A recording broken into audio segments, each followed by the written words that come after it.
Bonjour à tous, et bienvenue une fois de plus à notre cours sur la connaissance de soi. Aujourd'hui, nous arrivons à un sujet très fascinant.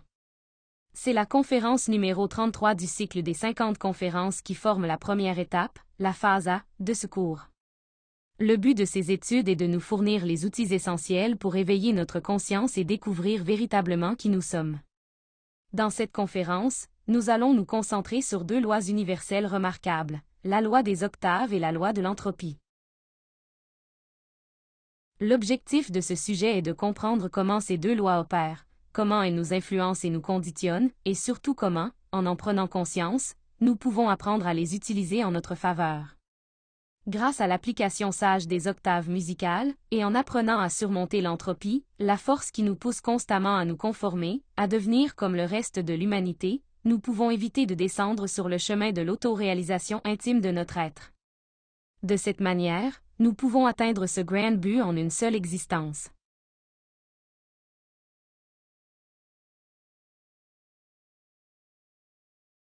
Commençons par expliquer la loi des octaves. Cette loi nous montre le chemin de l'ascension. Elle nous révèle à quel moment nous restons bloqués, pourquoi cela se produit, et comment nous pouvons continuer à progresser vers le but ultime. Elle nous aide également à comprendre comment les lois de la force opèrent dans la nature. La loi des octaves, aussi appelée le courant du son ou le courant de la vie, est un seul et même principe. Si nous observons la gamme musicale, Do, Ré, Mi, Fa, Sol, La, Si, nous voyons qu'elle est composée de 7 notes. Pour passer d'un Do inférieur à un Do supérieur, il est nécessaire de s'élever à une autre octave. Nous appelons cette gamme le courant de la vie, car tous les êtres humains y participent directement et y sont soumis. Lorsque nous commençons à chanter une gamme, Do, Ré, Mi, nous rencontrons bientôt la première pause entre Mi et Fa. Ensuite, nous continuons avec Fa, Sol, La, jusqu'à atteindre une autre pause, entre La et Si. Enfin, la note Si se tient seule, et pour passer de Si au Do supérieur, il faut franchir une troisième pause, qui nous conduit à l'octave suivante. Cela signifie qu'à l'intérieur d'une seule gamme, il y a 3 pauses. Et ce même processus se répète dans tous les événements de la vie. Nous découvrons que les mêmes 3 pauses apparaissent chaque fois que nous essayons de faire passer quelque chose d'un niveau inférieur à un niveau supérieur. Pour avancer, nous devons apprendre à nous donner des impulsions conscientes qui nous permettent de franchir ces pauses. Ces impulsions, qui nous propulsent en avant et nous permettent de surmonter ces interruptions, sont ce que nous appelons des chocs. Prenons, par exemple, la création d'une entreprise ou d'un commerce. Pour commencer, nous avons besoin d'une impulsion initiale, comme la motivation, le capital ou les ressources nécessaires au démarrage. C'est le premier choc. Ce premier choc nous permet de gravir les 3 premières notes de la gamme, en aidant à lancer l'entreprise et à l'établir sur le marché. Cependant, inévitablement, après cette première poussée, après avoir acheté du matériel, des matières premières, et embauché des employés, nous faisons face à une pause, un moment de stagnation, souvent causé par la difficulté de se faire une place sur le marché. Si, à ce moment-là, nous ne donnons pas à l'entreprise un second choc, par exemple grâce à un nouvel investissement, de nouveaux contacts, ou de nouveaux clients, le progrès s'arrête. Peu à peu, l'entreprise peut s'affaiblir et finir par retomber à son point de départ. Mais si nous donnons ce second choc, l'entreprise s'élève davantage sur la gamme, atteignant un nouveau niveau où elle commence à produire et à générer des bénéfices. Cela correspond à la montée des 3 notes suivantes. Tôt ou tard, cependant, de nouveaux obstacles apparaissent, comme la concurrence déjà établie ou l'augmentation du coût des matériaux. Là encore, pour avancer davantage, il faut appliquer un nouveau choc, et encore un autre, jusqu'à ce que l'entreprise atteigne la stabilité et le succès. Le même principe s'applique dans les relations humaines. Lorsque nous les observons attentivement, nous voyons comment ces 3 pauses apparaissent naturellement. Beaucoup de relations échouent simplement parce qu'elles ne peuvent pas surmonter l'une de ces pauses. Ainsi, la loi des octaves peut être observée en toutes choses. Elle régit aussi bien le micro-niveau de la vie quotidienne que le macro-niveau de notre existence elle-même, dont le but suprême n'est rien d'autre que l'autoréalisation de l'être. Nous découvrons que les mêmes 3 pauses apparaissent chaque fois que nous essayons de faire passer quelque chose d'un niveau inférieur à un niveau supérieur. Pour avancer, nous devons apprendre à nous donner des impulsions conscientes qui nous permettent de franchir ces pauses. Ces impulsions, qui nous propulsent en avant et nous permettent de surmonter ces interruptions, sont ce que nous appelons des chocs. Prenons, par exemple, la création d'une entreprise ou d'un commerce. Pour commencer, nous avons besoin d'une impulsion initiale, comme la motivation, le capital ou les ressources nécessaires au démarrage. C'est le premier choc. Ce premier choc nous permet de gravir les 3 premières notes de la gamme, en aidant à lancer l'entreprise et à l'établir sur le marché. Cependant, inévitablement, après cette première poussée, après avoir acheté du matériel, des matières premières, et embauché des employés, nous faisons face à une pause, un moment de stagnation, souvent causé par la difficulté de se faire une place sur le marché. Si, à ce moment-là, nous ne donnons pas à l'entreprise un second choc, par exemple grâce à un nouvel investissement, de nouveaux contacts, ou de nouveaux clients, le progrès s'arrête. Peu à peu, l'entreprise peut s'affaiblir et finir par retomber à son point de départ. Mais si nous donnons ce second choc, l'entreprise s'élève davantage sur la gamme, atteignant un nouveau niveau où elle commence à produire et à générer des bénéfices. Cela correspond à la montée des 3 notes suivantes. Tôt ou tard, cependant, de nouveaux obstacles apparaissent, comme la concurrence déjà établie ou l'augmentation du coût des matériaux. Là encore, pour avancer davantage, il faut appliquer un nouveau choc, et encore un autre, jusqu'à ce que l'entreprise atteigne la stabilité et le succès. Le même principe s'applique dans les relations humaines. Lorsque nous les observons attentivement, nous voyons comment ces 3 pauses apparaissent naturellement. Beaucoup de relations échouent simplement parce qu'elles ne peuvent pas surmonter l'une de ces pauses. Ainsi, la loi des octaves peut être observée en toutes choses. Elle régit aussi bien le micro-niveau de la vie quotidienne que le macro-niveau de notre existence elle-même, dont le but suprême n'est rien d'autre que l'autoréalisation de l'être. Dans notre propre vie, le tout premier choc se produit à la naissance, à l'instant où nous prenons notre première respiration. Cette première inspiration marque l'entrée définitive de l'étincelle de vie dans le nouveau corps. Pendant les 9 mois de gestation, cette étincelle reste reliée à la forme physique par le cordon d'argent, mais c'est avec cette première respiration que l'entrée véritable se réalise. Ce premier choc nous accorde les 3 premières notes musicales, Do, Ré et Mi. Celles-ci correspondent au corps physique, représenté par Do, au corps vital, représenté par Ré, et au principe d'âme que nous possédons tous, dans lequel 97% de notre essence demeure emprisonnée, représenté par Mi. Le tout accompagné de la personnalité que nous développons pour fonctionner dans le monde physique. Avec ces 3 notes, nous grandissons, nous mûrissons, nous pouvons atteindre un certain succès matériel ou personnel, nous vieillissons et nous mourons, sans jamais atteindre quelque chose de réellement vrai ou transcendantal. Chaque existence représente une occasion de travailler à l'autoréalisation. Mais pour cela, nous devons nous donner un second choc qui nous permettra de continuer à gravir les notes de notre existence. À partir du moment où nous atteignons Mi, nous devons soit monter, soit redescendre au point de départ. Si nous échouons à monter, la mort physique arrive, et par la loi du retour, nous sommes ramenés à nouveau au commencement. C'est le destin commun, passer par la vie sans jamais en découvrir le sens. Sous la loi de l'entropie, nous finissons tous semblables au cimetière, revenant encore et encore dans différents corps physiques, jusqu'à épuiser nos 108 existences, nos occasions assignées dans un corps humain. La grande majorité de l'humanité ne dépasse jamais cette première pause. Nous restons absorbés dans la recherche sans fin de plaisir et de succès, en essayant constamment d'échapper à la douleur et à l'adversité.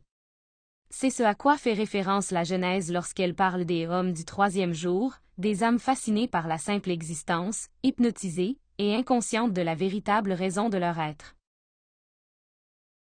Pour s'élever au-delà de cette première pause, il faut recevoir l'impulsion qui devient notre deuxième choc.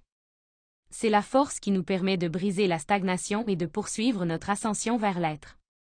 Nous nous donnons ce deuxième choc en recevant la connaissance objective, la connaissance vivante des 3 facteurs de la révolution de la conscience, la mort psychologique, la naissance spirituelle et le sacrifice pour l'humanité.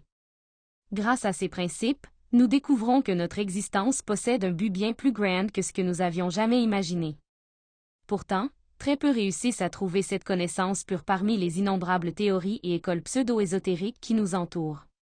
Comme il est dit, parmi 1000 qui la cherchent, un seul la trouve. Si nous sommes un parmi mille qui découvrent la connaissance objective au cours d'une seule existence, deux chemins s'ouvrent alors devant nous. Soit nous la mettons en pratique et nous avançons, soit nous la réduisons à une simple croyance. Certains reçoivent cette connaissance et prennent le chemin du croyant, la considérant comme une théorie de plus, sans l'appliquer. Ce faisant, ils ne l'utilisent pas comme une impulsion, comme un choc, pour gravir les notes suivantes. Parmi mille qui la trouvent, un seul la suit. Seuls très peu commencent à pratiquer la connaissance. Mais ceux qui le font, à travers l'expérimentation et la vérification, reçoivent ce deuxième choc qui leur permet de commencer à progresser dans l'éveil de leur conscience et dans la création de leurs corps internes. Ceux qui empruntent le chemin de la pratique, le chemin de l'application directe, sont ceux qui commencent à s'élever à travers les notes Fa, Sol et La. Par l'usage conscient de la force sexuelle, ils régénèrent les deux premiers corps, et font naître leur corps astral, mental et causal. Ce faisant, ils deviennent de véritables êtres humains, dotés d'une constitution intérieure authentique. Ce sont eux qui créent définitivement leur âme humaine et deviennent ce qu'on appelle les hommes du sixième jour, des êtres faits à l'image et à la ressemblance de Dieu. C'est la genèse intérieure, la création à partir des eaux, qui correspond au grand travail d'ascension à travers la première montagne, la création des corps solaires. Mais c'est précisément à ce stade que la deuxième pause apparaît. La première partie du travail est en voie d'achèvement, cependant, au moment où commence le processus de création du corps causal, la grande épreuve du choix se présente, l'épreuve du chemin. Ici, il faut choisir entre le chemin du nirvana et le chemin direct. Le nirvana est une voie très séduisante. Elle offre de grandes récompenses pour le dur labeur accompli jusqu'à présent, y compris le droit de vivre pendant des centaines ou même des milliers d'années dans les paradis du nirvana. Mais à ce stade, on n'a atteint que le niveau de l'homme, et tôt ou tard, il faut revenir à la roue du samsara, pour recommencer le chemin à nouveau. Ceux qui prennent le chemin nirvanique trahissent leur Christ intérieur, car seul le chemin direct permet à cette force, le Christ, de naître en nous. Seul le Christ peut nous élever de l'état d'homme à celui de surhomme, de maître ressuscité. À ce stade, environ 70% de la conscience a été libérée. Presque toute notre lune visible, les défauts les plus évidents, a été dissoute. Mais la partie cachée demeure, tous les défauts liés à la lune invisible, et les moi causales, les 7 graines de l'ego, sont encore vivants. Seul le Christ, à travers le travail de la deuxième montagne, peut anéantir ces éléments plus profonds dans les infradimensions de la Terre, libérant ainsi la totalité de notre essence. Malheureusement, la grande majorité choisit le nirvana. Parmi 1000 initiés qui atteignent ce point, 999 prennent cette voie. Ainsi s'accomplit la troisième partie de l'enseignement du Christ. Parmi 1000 qui me suivent, un seul est à moi. Ceux qui, au contraire, choisissent de faire la volonté du Père et empruntent le chemin direct, obtiennent le droit de s'unir avec leur âme divine, représentée par le corps bouddhique. À ce moment-là se produit une union parfaite, le mariage du humain et du divin en nous. L'âme humaine, symbolisée par un triangle pointant vers le haut, et l'âme divine, symbolisée par un triangle pointant vers le bas, s'unissent pour former l'étoile à 6 pointes, l'étoile de David. Cette étoile est le grand signe annonciateur de la naissance du Christ. Car c'est précisément de cette union du humain et du divin en nous que naît la force christique, représentée par le corps atmique. Le troisième choc vient avec la naissance du Christ en nous.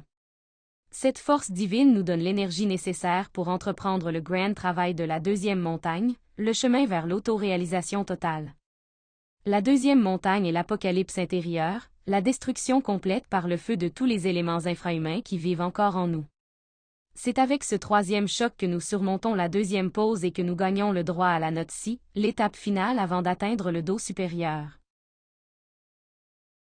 La note musicale s'y correspond au travail de la deuxième montagne.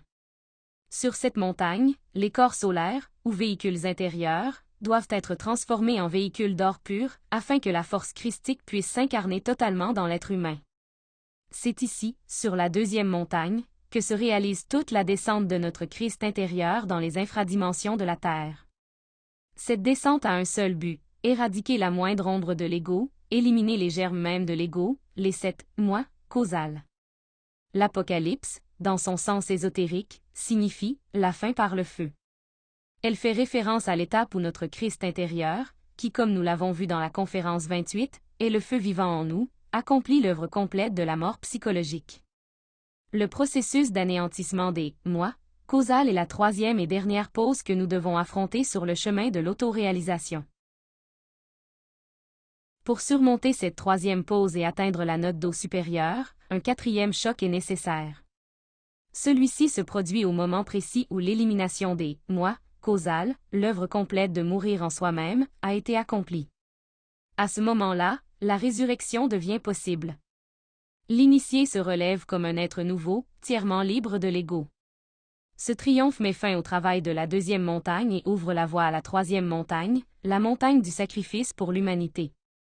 Sur cette troisième et dernière montagne, le maître doit chercher un disciple qui prendra la responsabilité de continuer l'enseignement dans le monde, car il doit toujours y avoir quelqu'un pour préserver et transmettre la connaissance sur la terre. De plus, le maître doit transmuter les corps d'or en corps de lumière, afin que la seconde naissance puisse se produire, non plus dans le monde physique, mais dans les mondes spirituels. À ce moment sublime, le Christ s'unit à son Père, et l'être humain devient un homme absolu, ayant atteint l'autoréalisation complète et totale. Lorsqu'un être humain s'élève de la note Do inférieure jusqu'à la note Do supérieure, on dit qu'il est né une seconde fois. Cette seconde naissance, c'est devenir un ressuscité. Cette possibilité est offerte à tout être humain, mais elle exige que nous sachions comment accomplir le travail et appliquer les trois facteurs de la révolution de la conscience. Naissance, le travail de la première montagne, où les corps solaires sont créés à travers la récupération des eaux, à travers la Genèse. Mort, le travail de la deuxième montagne, où tous les défauts psychologiques sont totalement éliminés, à travers l'apocalypse intérieure. Sacrifice pour l'humanité, le travail de la troisième montagne, où l'on doit, avant de retourner à l'absolu, trouver un disciple pour continuer à transmettre la connaissance dans le monde. L'appel, donc, s'adresse à chacun de nous, entreprendre ce processus d'ascension, appliquer consciemment la loi des octaves, et marcher vers le but suprême de l'autoréalisation. Nous avons vu comment la loi des octaves est celle qui, en fin de compte, nous guide vers la réalisation du grand but de notre existence, l'autoréalisation. Cependant, elle n'agit pas seulement à l'échelle grandiose de notre chemin intérieur. Nous devons aussi apprendre à reconnaître comment cette loi se manifeste dans les détails de la vie quotidienne. Chaque jour, nous faisons face à différentes épreuves, et ces épreuves, si petites qu'elles paraissent, sont précisément ce qui nous permet de progresser réellement dans notre travail intérieur. Et en elles, nous retrouvons également les trois pauses de l'octave. Cela signifie que nous devons apprendre à transcender consciemment ces pauses, en nous donnant toujours ce qu'on appelle des chocs ou impulsions conscientes, afin de continuer à avancer. Prenons un exemple simple, peut-être décidons-nous de consacrer chaque jour un temps fixe à l'étude de nos défauts psychologiques à travers la méditation. Au début, cette intention nous porte en avant, mais très vite nous remarquons une résistance. C'est notre ego qui élève immédiatement ces obstacles pour nous empêcher d'avancer. Tout à coup, nous ressentons la paresse, la distraction, le doute, la confusion, ou même la mauvaise volonté. Ainsi, pour maintenir notre pratique, nous devons appliquer consciemment ces chocs, en renouvelant notre effort, en nous rappelant notre but, et en retrouvant notre élan, jusqu'à surmonter la pause et établir la stabilité dans cette pratique. Si nous persévérons et parvenons à surmonter toutes ces pauses, alors la pratique deviendra forte en nous, et nous développerons la force intérieure pour l'accomplir chaque jour avec continuité de but. Mais si, dans l'une de ces pauses, nous échouons à appliquer le choc nécessaire, nous remarquerons une régression. Le travail s'affaiblira, et pour continuer à nouveau, il nous faudra faire un double effort pour retrouver l'élan perdu.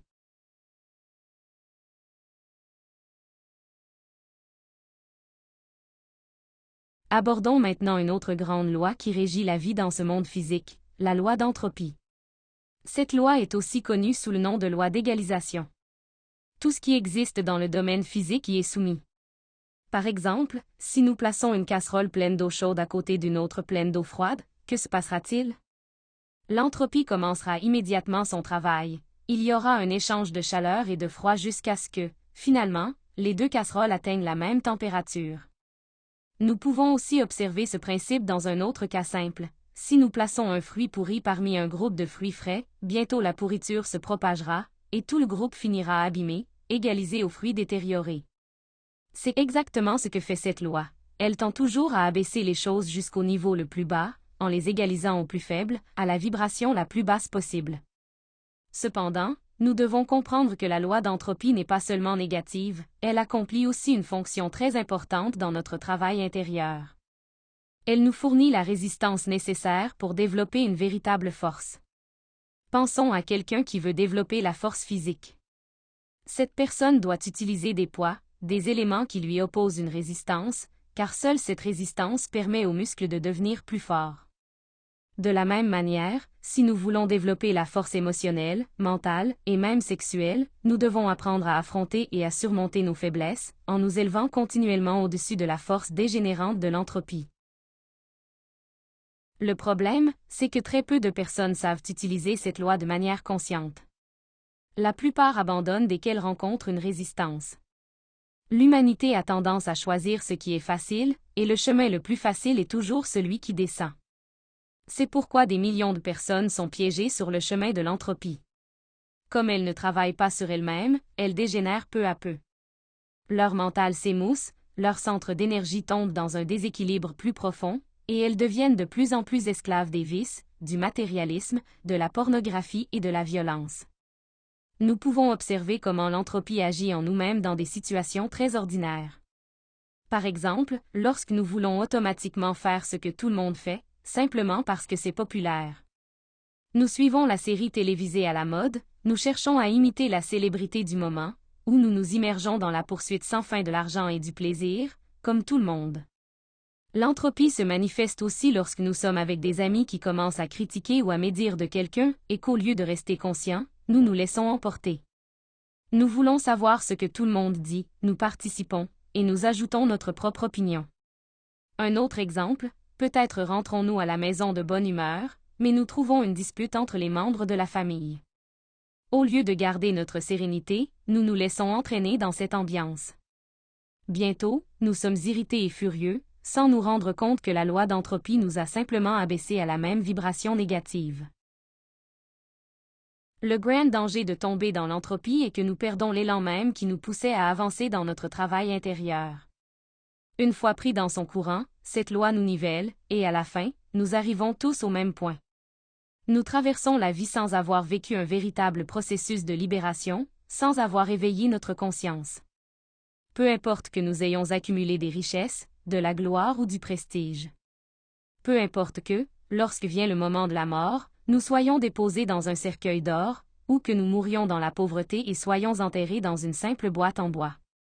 Au bout du compte, les deux destins sont les mêmes, nous finissons tous réduits à des ossements. Voilà comment agit la loi d'entropie, elle nous sacrifie tous, immolant l'humanité dans le Tartare.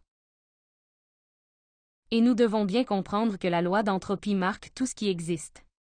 Elle est présente partout, dans tous les processus de la vie. Nous la voyons dans l'état de notre planète. Les mers sont devenues des décharges, les rivières sont polluées, et les poissons meurent. L'atmosphère est empoisonnée par le smog, et les fruits de la terre sont falsifiés et affaiblis. Voilà la loi d'entropie à l'œuvre. Et la triste réalité, c'est que toute l'humanité, sans exception, marche dans cette même direction, vers le bas, sur le chemin de la dégénérescence et du déclin. Alors la question se pose, comment éviter de tomber plus profondément dans l'entropie? Comment surmonter cette résistance et, au contraire, s'élever à travers des octaves supérieures dans notre travail intérieur? La réponse est claire, seule la transformation peut vaincre l'entropie. Et la véritable transformation n'est possible que si nous sommes prêts à sacrifier nos désirs égoïstes, car ce sont précisément ces désirs qui nous entraînent sans cesse dans l'entropie. Lorsque nous apprenons à nous observer et à reconnaître quel défaut agit en nous, que ce soit la paresse, la cupidité, la luxure, la colère, l'envie, ou tout autre élan qui nous affaiblit et nous conduit à l'erreur, et que nous travaillons consciemment à l'éliminer, alors la transformation se produit. Cela se relie à ce que nous avons appris dans la conférence précédente, où nous avons parlé du changement radical. Une fois que nous avons identifié un défaut en nous, nous devons prendre la décision ferme d'être radicaux, ne plus jamais nourrir ce défaut. Lorsque nous sacrifions le désir, lorsque nous refusons consciemment de nourrir l'ego, le résultat naturel est la transformation, et avec la transformation vient la liberté. Nous devons comprendre que notre force intérieure est emprisonnée à l'intérieur du désir. Et lorsque nous nous refusons, lorsque nous renonçons et sacrifions ce désir, l'énergie emprisonnée se libère. Cette énergie devient alors la force qui nous permet de continuer à avancer fermement sur le chemin. Et le fruit de ce sacrifice est toujours positif, car chaque fois que nous éliminons un défaut, la vertu opposée à ce défaut surgit spontanément en nous. Lorsque la colère est sacrifiée, le joyau précieux de la douceur brille en nous. Lorsque le désir insatiable d'argent, l'avidité insupportable, est sacrifié, la vertu de l'altruisme s'éveille en nous. Lorsque l'envie est éliminée, alors naît l'énergie philanthropique, le désir pur de travailler pour le bien des autres, accompagné de la joie de voir les autres prospérer. C'est pourquoi il ne peut y avoir de transformation authentique sans sacrifice. Le sacrifice est la clé. Et ce principe s'applique également aux aspects les plus profonds de notre être.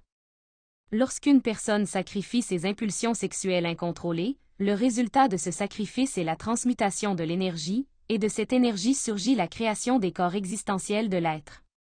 Lorsque les moi sont sacrifiés, lorsque chacun d'eux est détruit, l'énergie qui se libère donne naissance à l'homme intérieur profond. C'est cela, et cela seulement, qui permet d'échapper au courant dégénérant de l'entropie. Mais la réalité est que la plupart des gens ne veulent pas vraiment se sacrifier, parce qu'ils ne comprennent pas réellement ce qu'est le sacrifice. Nous devons commencer par sacrifier nos sentiments. Si nous nous observons attentivement, nous découvrirons que, parmi toutes les choses auxquelles nous nous accrochons, les plus difficiles à abandonner, celles que nous défendons et nourrissons le plus, sont nos souffrances. Les gens peuvent être disposés à sacrifier leur plaisir, leurs vices, même leur argent. Ils peuvent sacrifier beaucoup de choses, mais pas leurs souffrances. Pourquoi? Parce que, inconsciemment, ils les aiment trop. Et la souffrance est précisément cette résistance lourde qui épuise sans cesse notre force et nous empêche d'avancer dans n'importe quel domaine de la vie. Observons ce qui se passe lorsque nous sommes plongés dans la mélancolie, la tristesse, la dépression, le ressentiment, la colère ou l'angoisse.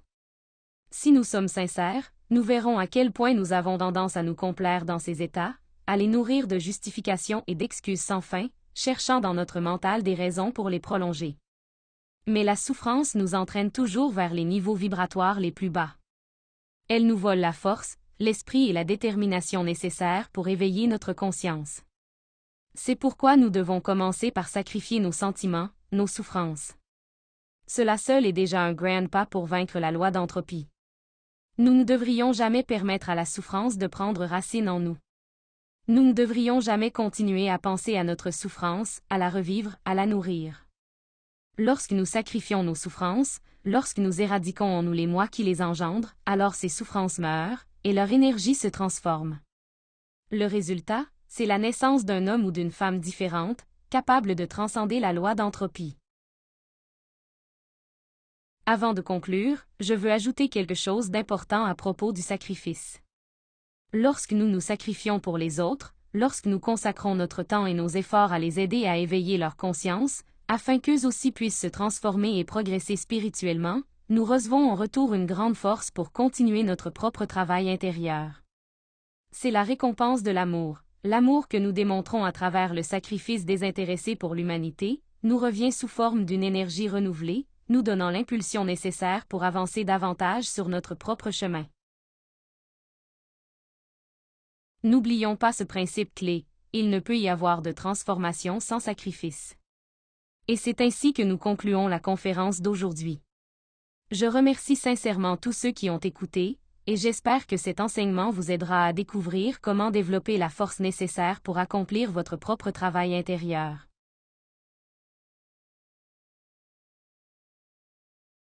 Et, comme toujours, je vous invite chaleureusement à nous rejoindre lors de notre prochaine conférence. Cette future conférence viendra compléter le thème d'aujourd'hui. Dans celle-ci, nous avons appris comment développer la force pour le travail. Dans la suivante, intitulée Le centre de gravité permanent, nous explorerons comment atteindre la continuité de but, comment consacrer toute notre existence au travail intérieur en établissant un centre de gravité permanent autour de notre conscience. À la prochaine fois.